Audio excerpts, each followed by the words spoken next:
Alright, let's talk about the White Lotus Season 3, Episode 4. If this is going to be a spoiler filled review. We're going to talk about the episode and break it down. If you guys are not caught up with the White Lotus Season 3, Episode 4, please stop watching as we are going to dive into it. But overall, just my initial reaction to this new episode. It was slightly more interesting than the last one. Um, but the last few episodes, I mean, like, after. I mean, I don't know, it just feels a little slow. In my last review for episode 3, I pointed out how much they were kind of teasing us, and it was a little too much for me personally. This episode had a little bit more satisfaction. Still teased plenty. My only concern is, well, we're halfway through the season already. There's only 8 episodes. We're on episode 4. Um, but I have faith. I'm curious to see still where everything is gonna be by the end of this season. But let's dive into it. So this episode starts off with the dad, Timothy, still addicted to his wife's pills. Forgot to mention the last episode, like, and he continues to do it in this one, is the dry swallow. I'm like, dude, no, I can't with that. Uh, can't you just get some water? I hate when people do that. I hate swallowing pills. Anyways, uh, Guy Talk is has his meeting that he's all nervous about because, I mean, at least from my perspective, the last episode it seemed like he was going to be in trouble from his boss, but it turns out that they actually just want to have a gun around, and they want him to learn how to use it and train with it, and he's in charge of it. And they give him a key and everything, which he's a little unsure about. Meanwhile, the weird family is having breakfast, and the mom comes out and she notices that her pills have been diminishing quicker than she expected, and accuses the kids of possibly taking them. But I mean, they just kind of call her out and say, like, you don't even need them. Um, like, you really needed that for this, you know, week long getaway or however long it's supposed to be. Um, Dad seems kind of safe. She doesn't really seem onto him, especially because he showed his ding dong in this episode and traumatized his children. um, Meanwhile, the Walton Goggins and his girlfriend, what's his girlfriend's name? Chelsea and Rick are just talking about how he's so closed off from her, and she ends up convincing him to come on the cruise ship with her. And then the three ladies are looking for something fun to do, and they ask their energy healer guy, I forget his name, uh, if he knows any good spots for them to go check out. Walton Goggins runs into his yoga, or not, his, like, healer person. I don't know. I forget what it is.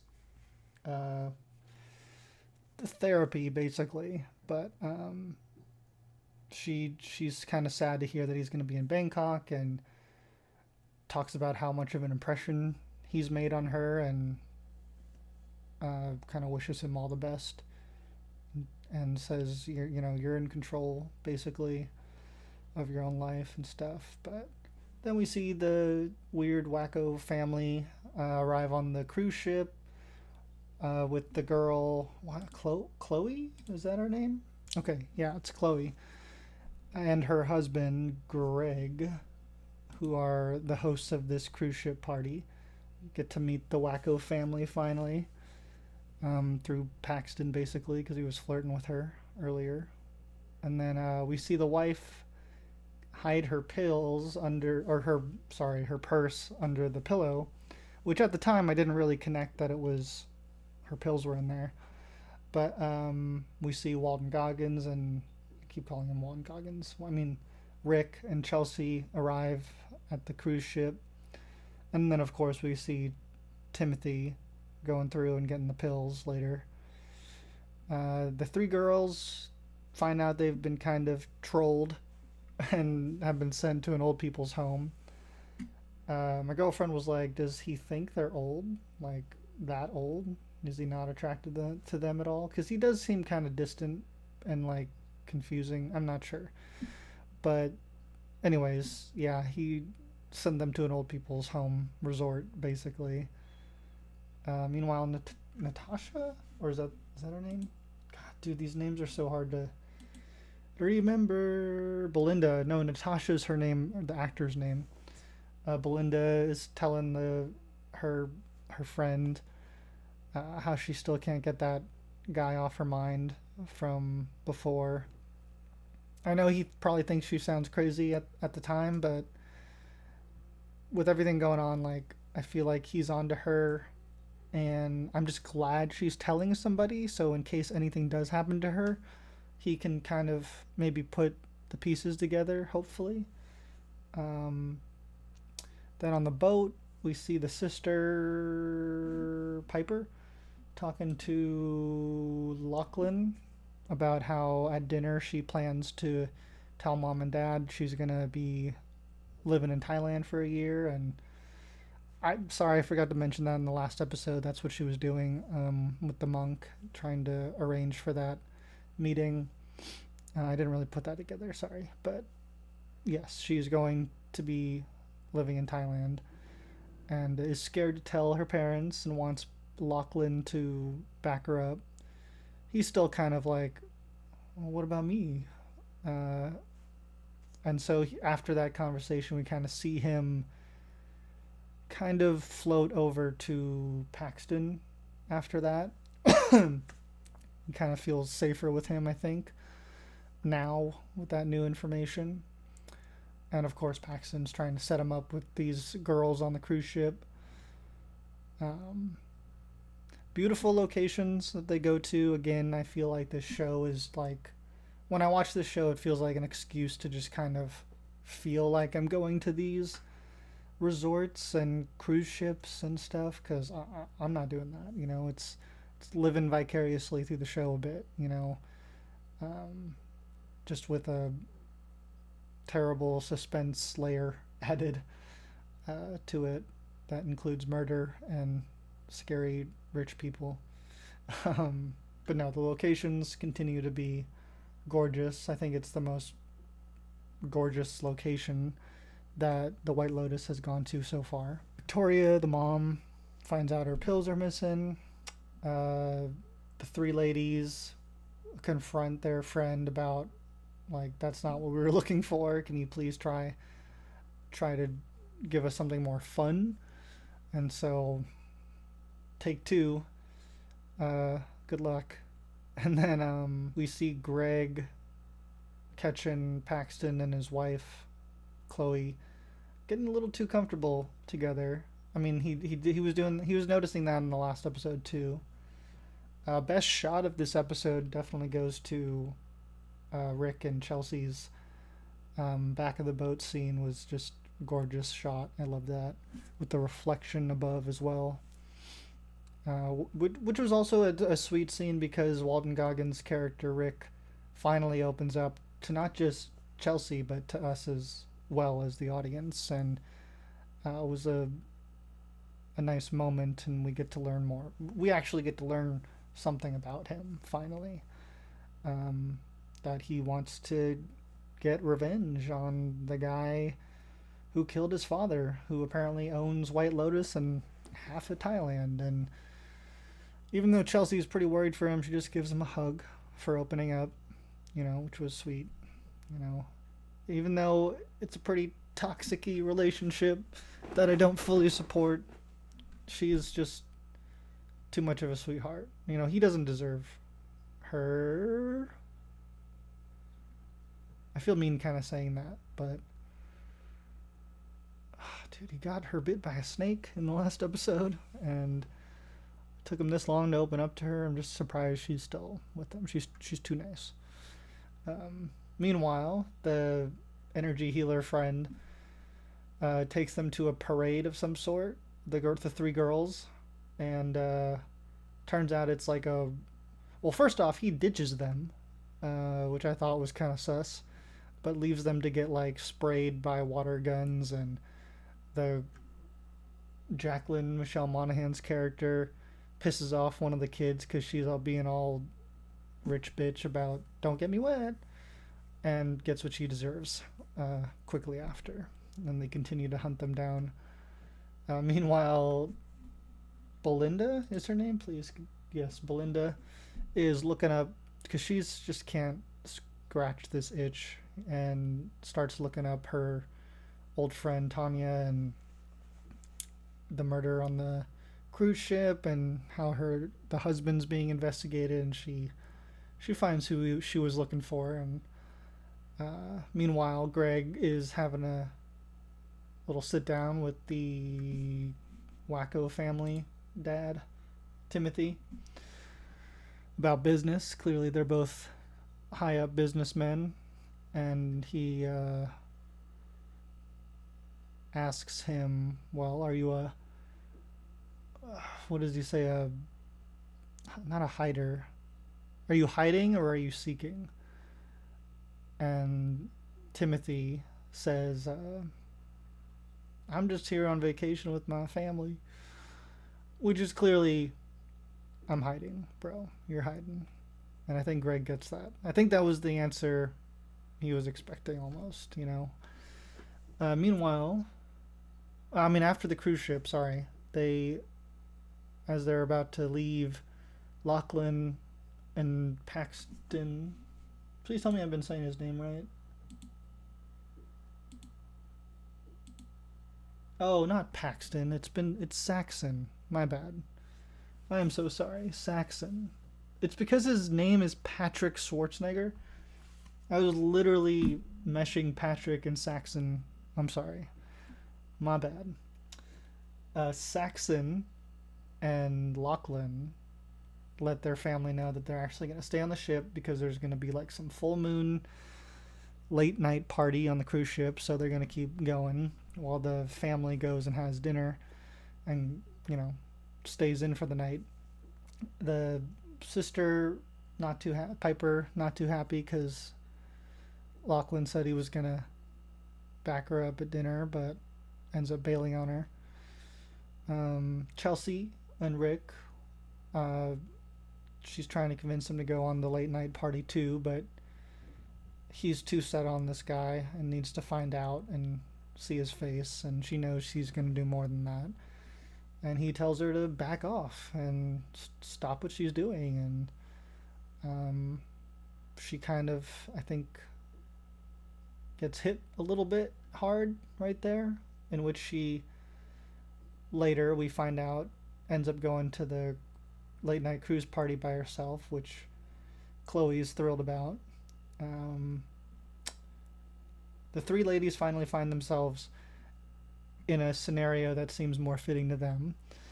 The energy friend ends up bringing a couple of his guy friends who seem interested in the three ladies, so they cheer, and I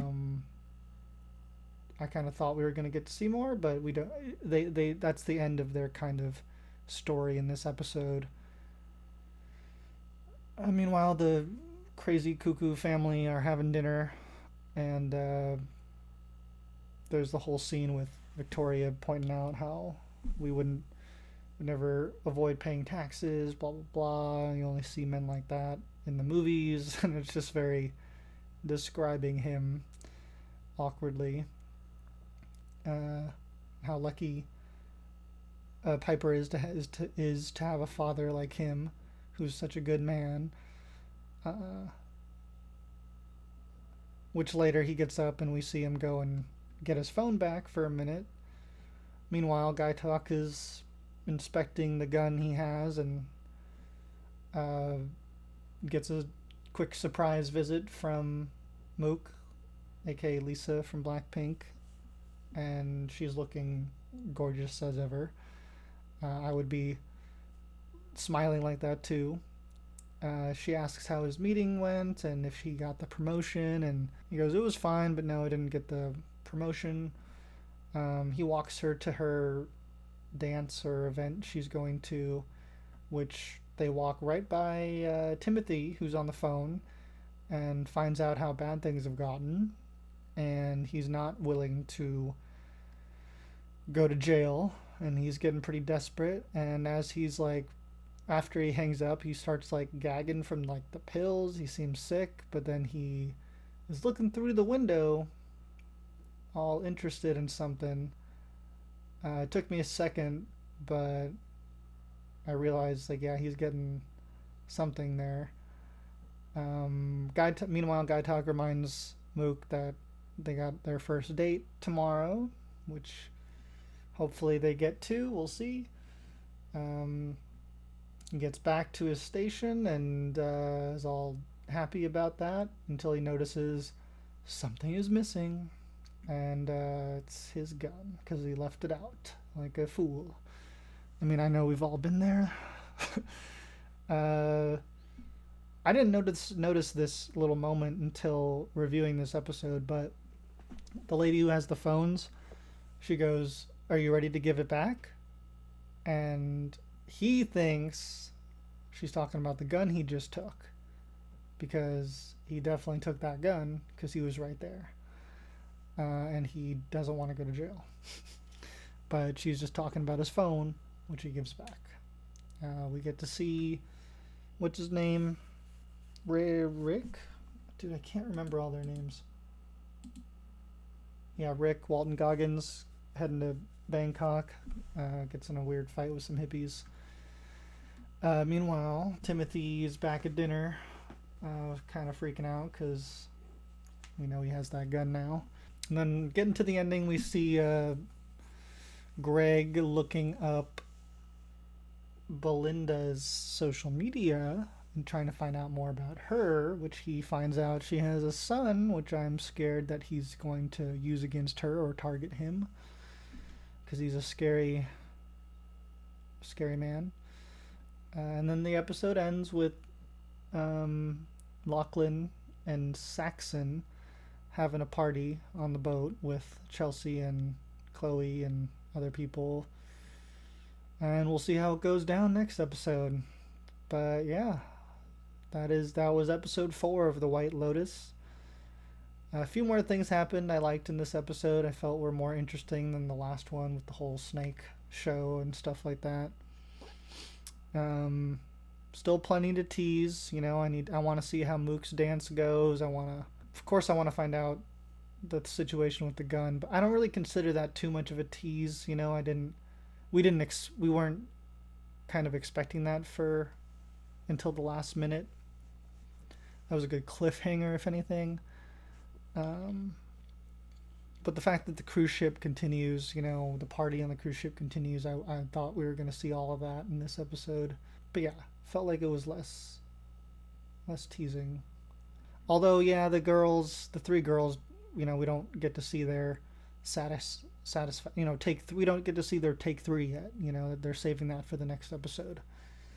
What else? But no, it was fun. I still kind of consider it on the slow side, but there's still parts of this show I really enjoy. Guy Talk and Mook's storyline I'm enjoying more and more, and I just want to see the rest of these idiots get into trouble. I do feel like there's more things going on, at least in this season. Maybe I'm just not remembering the first and second season as well as I think I do. But it feels like there's more things to explode, kind of, towards the end. Like, it's not just one storyline that blows up and affects the rest of them. It feels like all of them are going to explode at the end, and I'm not sure exactly how it's going to affect everybody. But nonetheless, I will continue watching and reviewing this show. It's not my favorite, but it's still interesting enough that, hey, we want to talk about it, right? Let me know what you guys thought of The White Lotus Season 3, Episode 4. Let me know down below. Thank you guys so much for watching, and stay tuned for more next Sunday. I will try to be on top of it. Uh, Again, thank you for watching. Don't forget to like, comment, and subscribe. And I hope you guys have a wonderful, wonderful day.